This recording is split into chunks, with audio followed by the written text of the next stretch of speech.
Interesting game, man. Like I said, this kind of felt like a pickup game out there. Just the way these guys were running, man. It kind of felt like a pickup game, bro. Death, taxes, Knicks, Pacers always being an interesting one, even down to the wire, man. Yeah. Let me tell you, if I had to watch another Aaron Naismith, TJ McConnell shot go through in the final seconds, I would have had grays all over the place, man. I just really can't.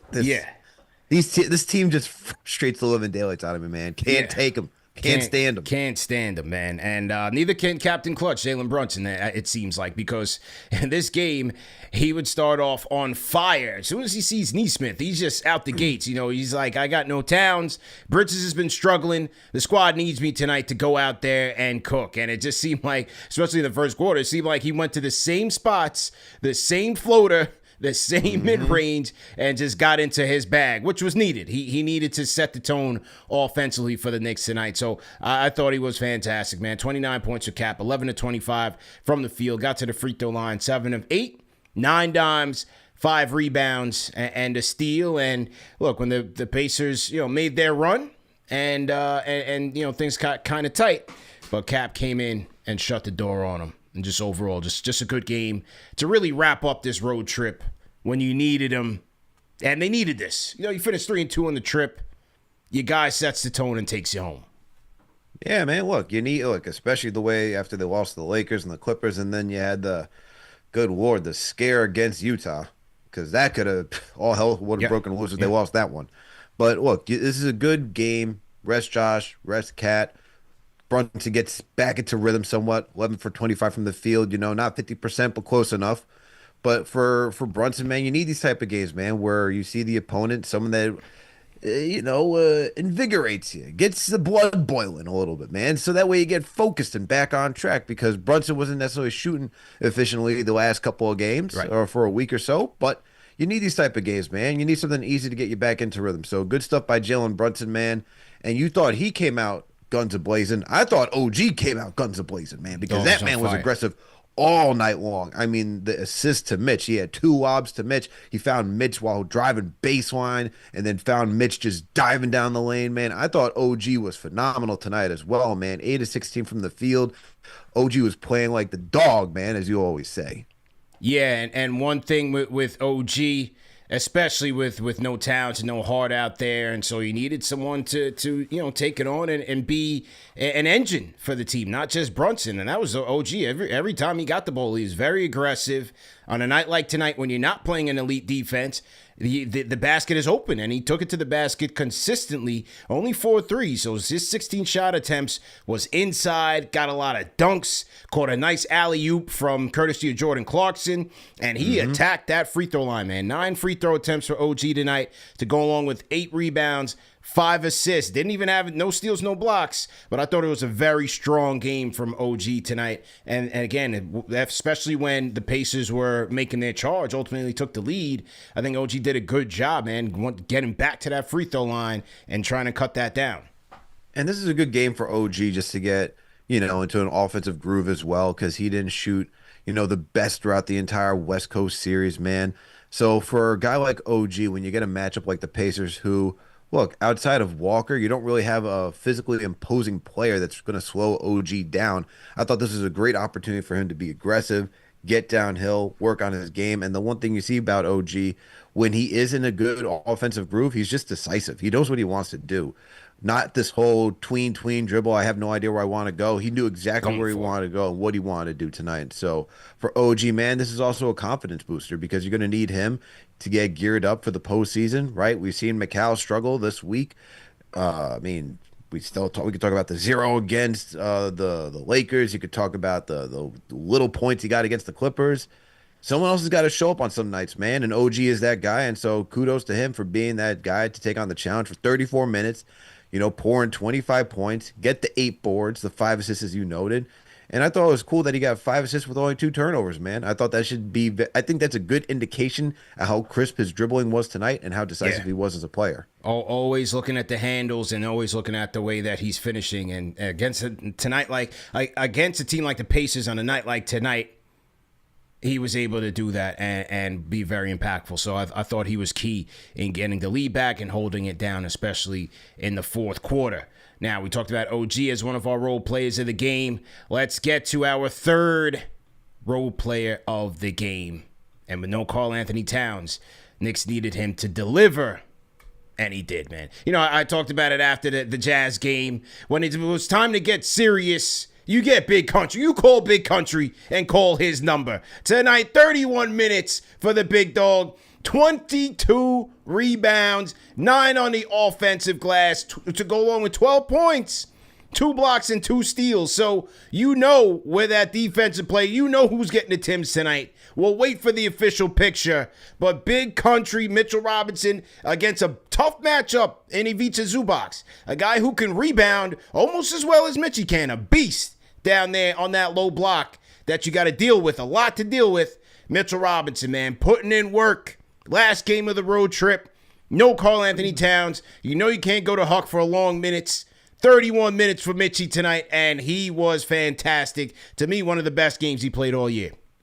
Yeah, Mitch, just do me a favor, man. Don't tweet that you like Indiana, okay? Yeah. You tweet out that you like Utah, which, you know what? I'm not even shocked at that point. Yeah. You know, you're probably out there, you see in the mountains, and you're like, you know what I can do out here? Drive crazy monster trucks, Yeah, exactly. man. Exactly. Crazy monster trucks. But hey, for Mitchie tonight, man, phenomenal. The one thing I take away from this game, CP, is like, if he played 31 minutes, and I'm not asking for it, but if he played 31 minutes, what does the rebounding look like? Because he makes it look way too easy. And yeah, you could talk about, look, Zubac playing 29 minutes tonight, but he played mostly in the first half, not really the second. But even still, the man was out there dominating, okay? And I'm wondering, if you gave him 31 minutes, are we getting not necessarily 22 boards, but are we getting like 16 on the regular? Because it seems like he could do that, man. Just easy work for this guy. And the way that he has just grown and matured as an offensive, useful player, whether that's just working on the block, you know, getting easy layups, the touch has gotten better around the rim. I mean, we always know he's been a high flyer who can get dunks. It's just, I'm just, what if, man? It's just a lot of what ifs. Like, if he could stay healthy, right? And you could keep him as like a starting 5. Like, how dominant could he actually be in this league? Like, because, you know, like, he's not going to be able to win Defensive Player of the Year. You know that, because he missed too many games.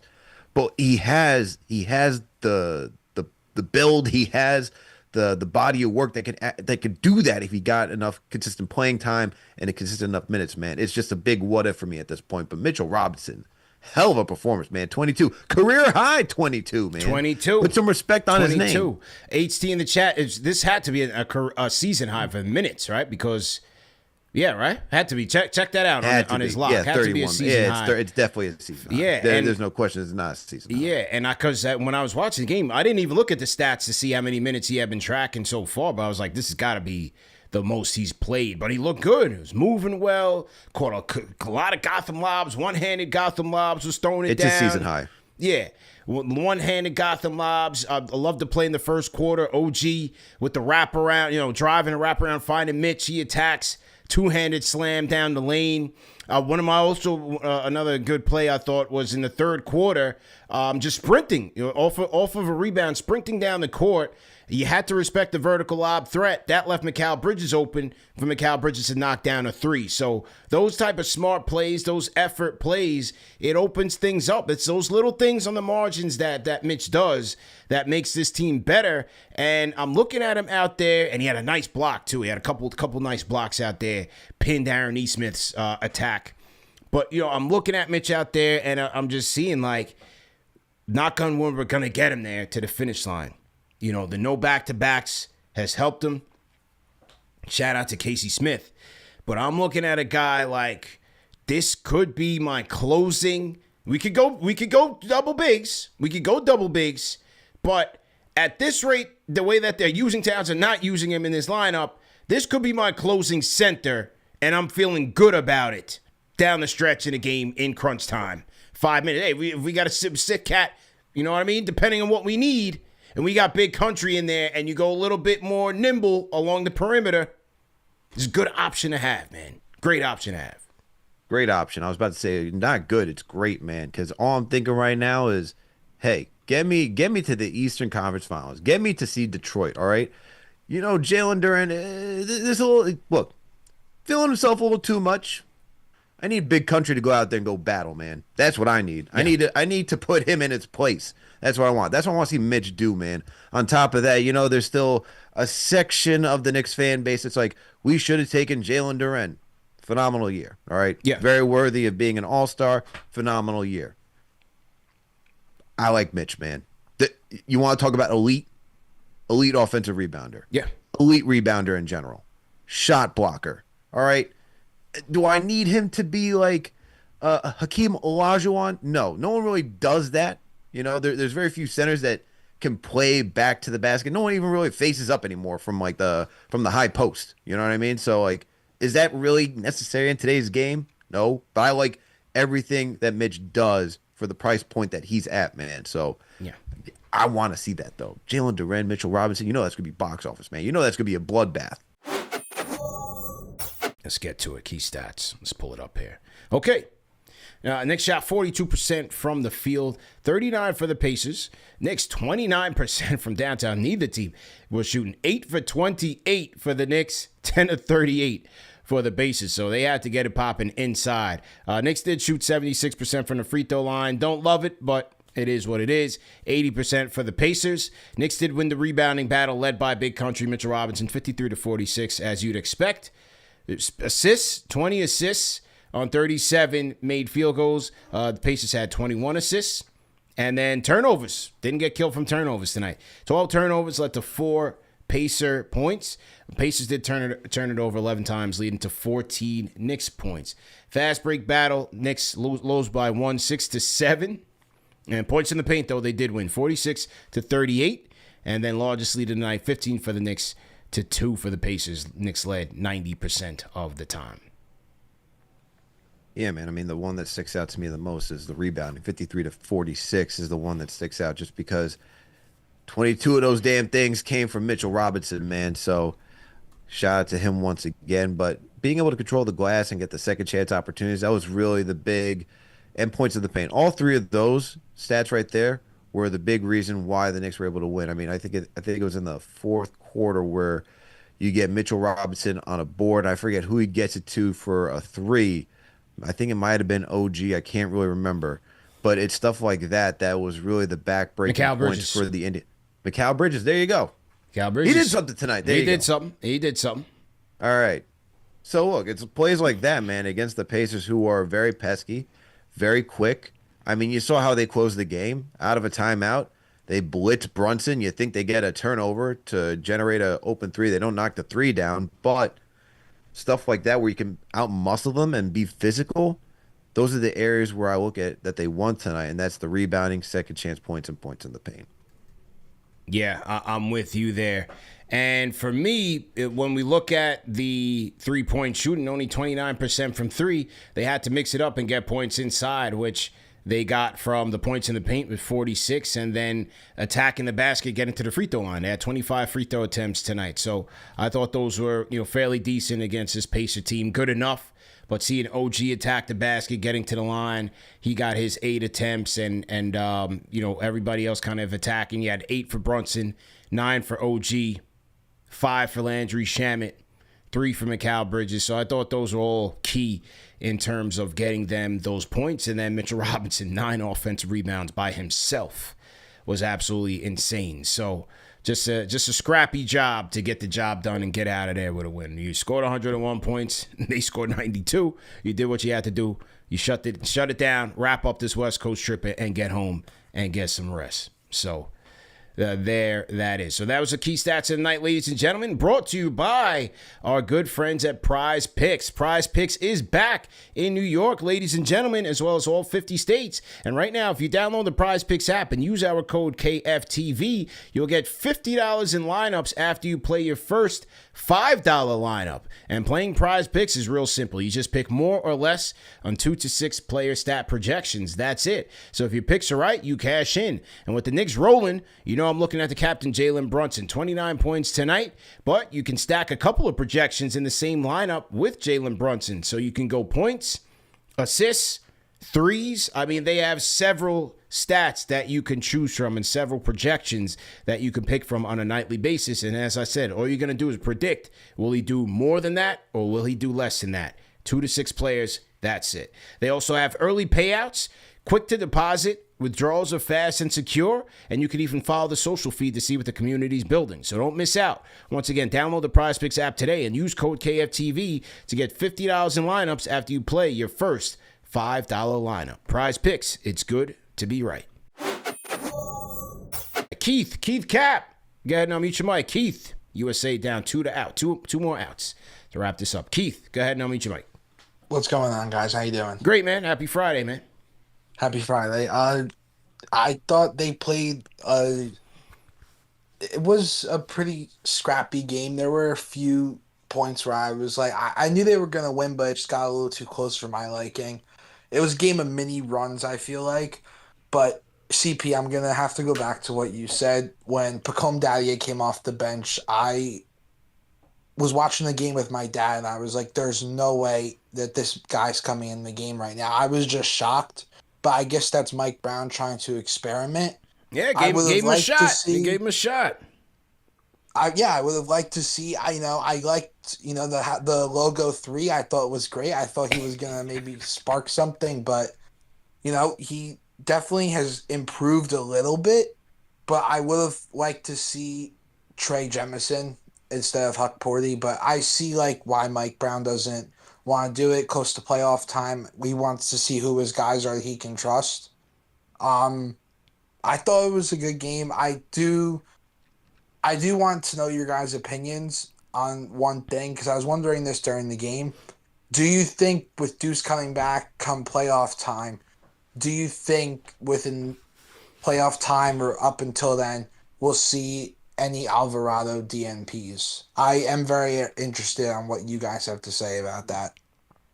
Yeah, it all depends on we've never seen Brown's rotation, especially in the playoffs, right? Yeah. It's just hard to say. Like even last year with Tibbs, getting campaign in there early in that Detroit series, it's hard to call. But I think 2 things are guaranteed: Mitch's minutes, Landry's minutes. After that, with Deuce, it all depends on what shape he's in. Is he healthy? How he's playing? How much conditioning is he going to need? He's going to miss a substantial amount of time.